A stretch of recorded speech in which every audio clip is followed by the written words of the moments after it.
தமிழ் உறவுகளுக்கு வணக்கம். இது உங்கள் கணேஷ். ஆ லேட்டஸ்ட்டா 2 நாளா ஆ என்ன இன்ஃபர்மேஷன் போயிட்டு இருக்கு அப்படின்னு நான் அரவிந்த் கெஜ்ரிவாலோட அரெஸ்ட் தான் மிகப்பெரிய ஒரு அதிர்வலைகள அ இந்தியாக்குள்ளேயே ஏற்படுத்தியிருக்கு. இன்ஃபாக்ட் நான் இன்னைக்கு சிஎன்என்ல படிச்சேன். அல் ஜசீரால வேற போட்டிருந்தாங்க. இதனால மோடி கவர்ன்மென்ட் தோக்குமா? தோக்காதா? அதுவும் எலக்ஷனுக்கு முன்னாடி ஜஸ்ட் இந்த மாரி ஒரு அரெஸ்ட் பண்ணியிருக்காங்களே!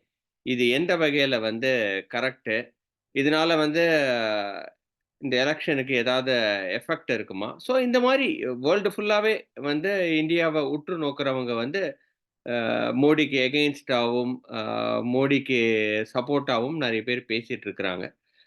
நம்ம பர்ட்டிகுலரா நம்ம பார்க்கணும் அப்டின்னா தமிழ் மீடியாஸ்ல நான் நெறைய பார்க்குறேன். எல்லாருமே சொல்றது என்ன அப்டின்னா இல்ல மோடியோட ஆட்சி இதோட காலி அப்டின்ற மாரி எல்லாரும் பேசுறாங்க. ஏன்னா அரவிந்த் கெஜ்ரிவால் மேல அ ஒரு அனுதாப அலை இருக்கு அப்டின்ற மாதிரி இங்க இருக்கிற ஊடகவியலாளர்கள், சோ கால்ட் பொலிட்டிக்கல் அனலிஸ்ட் எல்லாருமே அந்த மாரி தான் ஒரு நரேட்டிவ செட் பண்றாங்க. அ ஸோ நான் இத உன்னிப்பா கவனிச்சுட்டு தான் இருக்கிறேன். எனக்கும் அரசியலுக்கும் உள்ள தொடர்பு கிட்டத்தட்ட ஒரு 20 வருஷமாவே இருக்கு. நான் 20 வயசுலேருந்தே சின்ன வயசுலேருந்தே நான் அரசியல ஊர்ந்து கவனிச்சுட்டு தான் வந்துட்டுருக்கேன்.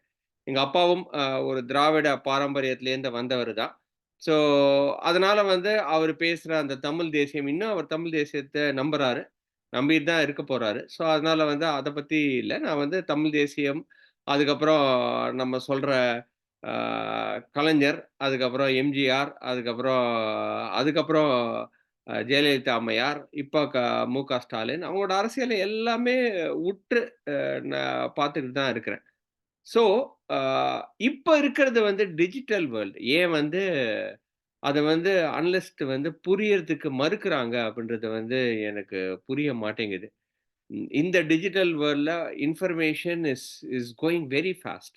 அதே மாரி யங்ஸ்டர்ஸ் தே ஹேவ் சேஞ்ச்டு. அதாவது ஒரு காலத்துல அரசியல் அப்படின்னு நம்ம பேசும்போது, எங்க அப்பாவ பார்த்து தான் நான் அரசியல் கத்துக்கிட்டேன். நான் நியூஸ் பேப்பர் படிக்கிறது, படிக்க ஆரம்பிச்சது அப்படின்றது 20, 25 வயசு மேல ஆயிடுச்சு உண்மையாவே. நான் காது வழியா கேட்கிற அரசியல், மக்கள் பேசுற அரசியல், நியூஸ்ல பார்க்குற அரசியல் ஒண்டி தான் இருக்கும். அப்ப நாங்க பார்க்கும்போது தூர்தர்ஷன்ல நியூஸ் கேட்போம். அதுக்கப்புறம் சன் டிவின்னு அப்ப தான் இன்ட்ரோடியூஸ் ஆச்சு. அப்ப தான் அ டெலிவிஷன்ல அங்கங்க பார்த்து நம்ம கேட்போம். ஸோ, அ அந்த காலம் வேற அப்படின்றது தான் மக்கள் புரிஞ்சுக்கிறதுக்கு அ மறுக்கிறாங்களா? இல்ல அத ஒரு நரேட்டிவ் செட் பண்ணணுன்றதுக்காக வேண்டி பண்றாங்களான்னு எனக்கு புரியல. இந்த இடத்துல நான் பாஜகவுக்கு சப்போர்ட் பண்ணல. நல்லா தெரிஞ்சுக்கோங்க. பாஜகவுக்கு நான் சப்போர்ட் பண்ணல. அ இன்னைக்கு நிச்சயமா அரவிந்த் கெஜ்ரிவால் ஒரு அரெஸ்ட் ஒ அதாவது கம்ப்ளீட்டா இந்தியாவே ஸ்தம்பிக்க வச்சிருக்குது. அதுல எந்த ஒரு டவுட்டும் கிடையாது. But at the same time Arvind Kejriwal நல்லவரா, கெட்டவரான்னு கூட நம்ம பார்க்கணும் இல்லையா? அத தான் இன்னைக்கு யங்ஸ்டர்ஸ்லேருந்து எல்லாருமே பார்க்குறாங்க. அத ஏன் எந்த ஒரு மீடியாவும் பேச மாட்டேங்கிறாங்க? அவருக்கு 10 வாட்டி சம்மன் அனுப்பப்பட்டது இல்லையா? 10 வாட்டி சம்மன் அனுப்பப்பட்டது. அந்த 10 வாட்டியும் அவர் அத நிராகரிச்சிருக்கிறார். இன்ஃபாக்ட் சோரனும் இதே மாரி ஒரு பிரின்சிபல் தான் எடுத்துட்டு போனாரு. இன்ஃபாக்ட் ஃபர்ஸ்ட் டைமே அரவிந்த் கெஜ்ரிவாலுக்கு இடி மூலமா வரும்போது அவரு சோரனோட பேச்ச கேட்டு, "இல்ல இதெல்லாம் தூக்கி போட்டுருங்க." அப்படின்ற மாரி அவரு ஒரு அட்வைஸ் பண்ணதாவும் அப்போ ஒரு ஒரு 2 மாசம் முன்னாடி பேசப்பட்டது. அவர் சோரனோட அ அந்த ஃபார்முலாவே எடுத்துட்டு போனது. பட் சோரன் அதுக்கப்புறம் என்ன ஆயிடுச்சு? இப்ப அரெஸ்ட் ஆயி இப்ப ஜெயில்ல இருக்கிறார். அதே தான் அரவிந்த் கெஜ்ரிவாலுக்கும் கிட்டத்தட்ட 8, 9 வாட்டி இடி பெட்டிஷன் அனுப்பிச்சுட்டே தானே இருக்கிறாங்க. அத ஏன் திடீர்னு இப்ப எலக்ஷன் பக்கத்துல வர வர அவர அரெஸ்ட் பண்ணதுனால அந்த 10 வாட்டி அனுப்பிச்சது அது இல்லன்னு போயிடுமா? அதே மாரி கவிதாவ அரெஸ்ட் பண்ணியிருக்கிறாங்க. அ அந்த கவிதா அவங்க அரெஸ்ட் பண்ணி அவங்கள உள்ள வச்ச உடனே அவங்க தான் சொல்லியிருக்கிறாங்க. இதுக்கு கிங் பின்னே இதுக்கு கிங் பின்னே நம்ம அரவிந்த் கெஜ்ரிவால் தான். இங்க அரவிந்த் கெஜ்ரிவால் சொல்லி தான். ஏன்னா, இன்ஃபாக்ட் எதுக்கு இந்த காசு வாங்கப்பட்டதுன்றத நம்ம திருப்பி பார்க்கணும். பஞ்சாப் எலக்ஷன் இருக்கு இல்லையா? பஞ்சாப் எலக்ஷன் அ அ அந்த சட்டமன்ற எலக்ஷன் போது, அவங்க அந்த சட்டமன்ற எலக்ஷனுக்கு காசு தேவைப்பட்டது. ஆம் ஆத்மி பார்ட்டி தான் இப்ப பகவந்த் மான் தான் சீஃப் மினிஸ்டரா இருக்காரு. ஆ அவரு தான் ஜெயிக்கணும் அப்படின்றதுக்காக வேண்டி அதுக்கு காசு தேவைப்பட்டதுன்றதுனால அது கவிதா கிட்டேருந்து வாங்கி, அந்த அத வாங்கி அத வந்து பஞ்சாப்ல செலவு பண்ணி, இப்ப அவங்க வந்து ஆம் ஆத்மி பார்ட்டி வந்து பஞ்சாப்ல வந்து இன்னைக்கு வந்து ரூலிங் பார்ட்டியா இருக்கிறாங்க. ஸோ, இத ஏன் வந்து யாருமே பேச மாட்டேன்றாங்க அப்படின்றது தான் எனக்கு வந்து புரியல. அவரோட அரெஸ்ட்ட இவ்ளோ பெருசா பேசுறவங்க, அவரு இதுக்கு முன்னாடி 10 வாட்டி பண்ண இடி அனுப்பிச்ச ஒரு சம்மன்ஸையோ, இல்லன்னா அ வந்து அ கவிதாவ அரெஸ்ட் பண்ணி, அவங்ககிட்டேருந்து வாங்குன இன்ஃபர்மேஷன வச்சு தான் வந்து பண்ண மாதிரியும், ஏன் இன்னைக்கு வந்து சுப்ரீம் கோர்ட்க்கு போயிருக்காங்க. சுப்ரீம் கோர்ட் ஜட்ஜே பார்த்துட்டு ஐ வாஸ் வெரி அனாய்ட். இவ்ளோ ப்ரூஃப்ஸ் இருக்கு அப்படின்னு வந்து ஜட்ஜ் சொன்னது, யாருமே வந்து கேட்கவே இல்லையே! யாரும் வந்து பேசவே இல்லையே! எல்லாருமே என்ன சொல்றாங்க, "ஓ! இது வந்து பிஜேபி வந்து அரெஸ்ட் பண்ணிட்டாங்க. பிஜேபி வந்து எந்த ஒரு எதிர்க்கட்சிகளையுமே வந்து அ வந்து வாழ விட மாட்டேன்றாங்க." ஏன் வாழ விட மாட்டாங்க? இது என்ன இருக்கு? இது வந்து பிஜேபியா இருந்தாலும் சரி, காங்கிரஸா இருந்தாலும் சரி, அதாவது வந்து தவறு செஞ்சனா, அது வந்து ஜெயிலுக்கு தான் போகணும். உப்பு குடிச்சவன் தண்ணி குடிச்சு தான் ஆகணும். அத ஏன் புரிஞ்சுக்க மாட்டேன்றாங்க? ஸோ, அரவிந்த் கெஜ்ரிவால் வந்து இன்னைக்கு வந்து அவரு வந்து அன்னைக்கு பஞ்சாப் எலக்ஷன் ஜெயிக்கும்போது அவருக்கு வந்து குளு குளு குளுன்னு இருந்திருக்கும். ஒரு சந்தோஷமா இருந்திருக்கும். ஆனால், அத வந்து எப்படி ஃபண்ட் பண்ணாரு அப்படின்னு வந்து நம்ம வந்து இப்போ வந்து வரைக்கும் வந்து கேட்கிற வரைக்கும் அவரு சொல்ல மாட்டேங்கிறாரு. சொல்லாம இவ்வளோ நாளா மறைச்சிருக்கிறாரு. அப்புறம் கவிதா வந்து சொல்லிட்டாங்க. இப்ப கவிதா சொன்னதுனால, இப்ப அரவிந்த் கெஜ்ரிவால போயிட்டு இது பண்ணியிருக்கிறாங்க. ஸோ உடனே வந்து எதிர்க்கட்சிகள்லாம் வந்து டப்புன்னு வெளிய வந்து, "இல்ல இது திஸ் இஸ் அன்கான்ஸ்டிடியூஷனல். இது வந்து டெமோக்ரஸியவே அழிக்கிற மாரி இருக்குன்னு." எங்க டெமோக்ரஸிய அழிச்சாங்க? 9 வாட்டி சம்மன் குடுத்தாங்க. ஒரு வாட்டியாவது ரெஸ்பாண்ட் பண்ணாரா? இதுல எங்க டெமோக்ரஸி அழிக்கப்பட்டது? அவரு வந்து ஃபர்ஸ்ட்டே வந்து அவரு வந்து உள்ள போய் இன்ஃபர்மேஷன் குடுத்து, நான் வந்து இப்படி இல்ல, அப்படி இல்லன்னு சொல்லியிருந்தா கூட, நீங்க வந்து ஒரு சான்ஸ் இருந்திருக்கு. ஒரு ஒரு கவர்ன்மெண்ட் கோர்ட்டுக்கு போயிட்டு, இல்ல எனக்கு எலக்ஷன் வருது. எலக்ஷனுக்காவது நான் வெளிய வரணும். வெளிய வந்து நான் வந்து எலக்ஷன் முடிஞ்ச உடனே திருப்பி நான் என்ன கண்ட்ரிய விட்டு ஓடிறவா போறேன்ற மாதிரியாவது நீங்க வந்து சுப்ரீம் கோர்ட் வரைக்கும் நீங்க வந்து பார்க்கலாம். இல்லையா? சுப்ரீம் கோர்ட் இன்ஃபாக்ட் இன்னைக்கு வந்து ஒரு ஒரு ஒரு நடுநிலைமையா தான் ஆக்ட் பண்ணிட்டு இருக்கிறாங்க. Supreme court. ஸோ சந்திரசூட் வந்து நீங்க வந்து அது வந்து நம்ம வந்து பொன்முடி கேஸ்லயே பார்க்கலாம். பொன்முடி கேஸ்ல வந்து கவர்னருக்கு கிட்டத்தட்ட ஒரு குட்டு அனுப்பிச்சு, "இல்ல நீங்க எதுக்கு இப்படி பண்றீங்க?" அப்படின்ற மாரி அவங்க கேட்டுருக்கிறாங்க. இல்லையா? ஸோ அவங்க வந்து ஒரு நடுநிலைமையா சந்திரசூட் வந்து ஒரு நடுநிலைமையா தான் அவர் வந்து பண்ணிட்டு இருக்காரு. ஸோ அவங்க கிட்ட போய் கேட்டீங்கன்னா, நிச்சயமா வந்து குடுத்துருப்பாங்க. பட் அதெல்லாம் இல்லாம 9 வாட்டி சம்மன் அனுப்பிச்சு, அதுக்கப்புறம் கவிதாவ அரெஸ்ட் பண்ணியாச்சு. கவிதா வந்து கிங் பின் இவரு தான்னு சொல்றாரு. இப்ப இவரு தான் சொல்லும்போது, நிச்சயமா இவர அரெஸ்ட் பண்ணி தானே ஆகணும். அப்ப கவிதாக்கு ஒரு நியாயம், ஆ இது அரவிந்த் கெஜ்ரிவாலுக்கு ஒரு நியாயமா? இதுல வந்து என்ன அப்டின்னா, நெறைய பேர் பாதிக்கப்பட போறாங்க. ஏன்னா வந்து தமிழ்நாட்ல நம்ம வந்து பார்த்தோம் அப்டின்னா வந்து, அ ட்ரக் கேஸ் வந்து ரொம்ப வானளாவிய ஒரு கேஸா இருக்கும் அப்டின்ற மாரி இருக்கு. அதுக்கு மேல 2G இன்னைக்கு வந்து ராசாவும், கனிமொழியும் வந்து திருப்பியும் உள்ள போறதுக்கு நெறைய வாய்ப்புகள் இருக்கு அப்டின்ற மாரி பேசப்படுது. ஏன்னா வந்து ராசாவும், கனிமொழியும் அன்னைக்கு பண்ண அந்த ஆ 2G ஊழலா? ஊழல் இல்லையா? அது வந்து அ அக்விட்டல் ஏன் அக்விட்டல் பண்ணோம் அப்படின்றதையும் ஜட்ஜ் வந்து சொல்லியிருக்கிறார் இல்லையா? ஜட்ஜ் என்ன சொல்லியிருக்காரு? ஆ கேஸ் வந்து எதிர்க்கட்சியில வாதாடினவங்க ஒழுங்கான இன்ஃபர்மேஷன வந்து எங்களுக்கு புரொடியூஸ் பண்ணாததுனால ராஜாவ விடுவிக்கிறோம் அப்படின்னு சொன்னாங்களே தவிர, ராஜா வந்து குற்றமற்றவர்ன்னு சொல்லல. இல்லையா? அது வந்து ரொம்ப முக்கியமான ஒரு பாயிண்ட். பட் வந்து இன்னி வரைக்கும் மிஸ்டர் ராசா என்ன பேசிட்டு இருக்கிறாரு அப்படின்னா, இல்ல, இல்ல நான் வந்து கு குற்றமற்றவன் அப்படின்ற மாரி. ஏன்னா, ஹி இஸ் பீன் அக்விட்டட். அதுல டவுட்டே கிடையாது. ஆனால் ஜட்ஜ் பெர்ஃபெக்ட்டா சொல்லியிருக்கிறாரு. நாங்க இவ்ளோ ஆப்பர்ச்சுனிட்டீஸ் குடுத்தோம். சிபிஐ வந்து ப்ராப்பரான ஒரு இன்ஃபர்மேஷன கொண்டு வந்து குடுக்கல. குடுக்காததுனால, என்னால வந்து நீங்க வந்து 2 சைடும் வாதாடணும் இல்லையா? வாதாடும்போது, இந்த சைட்ல இருக்கிறவன் ஓகே இவன் வந்து குற்றவாளியா இல்லையான்னு வாதாடவே இல்ல. அதனால வந்து நீங்க நிரபராதி போங்க அப்படின்னு வந்து ராஜாவ அக்விட்டல் பண்ணிருச்சு. கனிமொழியும் அக்விட்டல் பண்ணிருச்சு. ஆனால் இன்னைக்கு இருக்கிற மோடி கவர்ன்மென்ட் இன்னைக்கு வந்து அத வந்து திருப்பியும் பிக்கப் பண்ணியிருக்கிறாங்க. ஸோ அதனாலயும் வந்து இங்க இருக்கிறவங்களுக்கெல்லாம் நிச்சயமா புளிய கரைச்சிட்டு தான் இருக்குது. இல்லையா? அதே மாதிரி எல்லா ஸ்டேட்ஸ்லயும் எங்கெல்லாம் ஊழல் நடந்திருக்கோ, அதே தான் சந்தேஷ்கடி இங்க வெஸ்ட் பெங்கால்ல. ஸோ நெறைய பிரச்சனைகள் இருக்கு. ஸோ இவங்க ஒண்ணு ஒண்ணா நோண்ட ஆரம்பிக்கிறாங்க. நோண்ட ஆரம்பிக்கும்போது இங்க இருக்கிற மக்களுக்கெல்லாம், இங்க இருக்கிற அரசியல்வாதிகள்லாம், ஐய்யயோ! நம்ம நெறைய தப்பு பண்ணியிருக்கோமே! அதனால வந்து இவங்க எப்படியாவது வராம இருக்கிறதுக்கு இன்னைக்கு அரவிந்த் கெஜ்ரிவாலோட இஷ்யூவ மேல தூக்கிட்டு கொண்டு வரணும் அப்படின்ற மாரி பார்க்குறாங்க. அகைன் நான் திருப்பி சொல்றது, நான் பாஜகவுக்கு சப்போர்ட் பண்ணல. ஆனால் அரவிந்த் கெஜ்ரிவால் ஒண்ணும் ஒரு பெரிய ஒரு நியாயஸ்தமான ஒரு ஆள் மாதிரி நம்ம வந்து சித்தரிக்கிறோம் இல்ல. அந்த சித்தரிக்கிறது எவ்வளவு மிகப்பெரிய ஒரு தவறு. அதுதான் வந்து அகைன்ஸ்ட் டெமோக்ரசி அப்படின்னு நான் சொல்லுவேன்.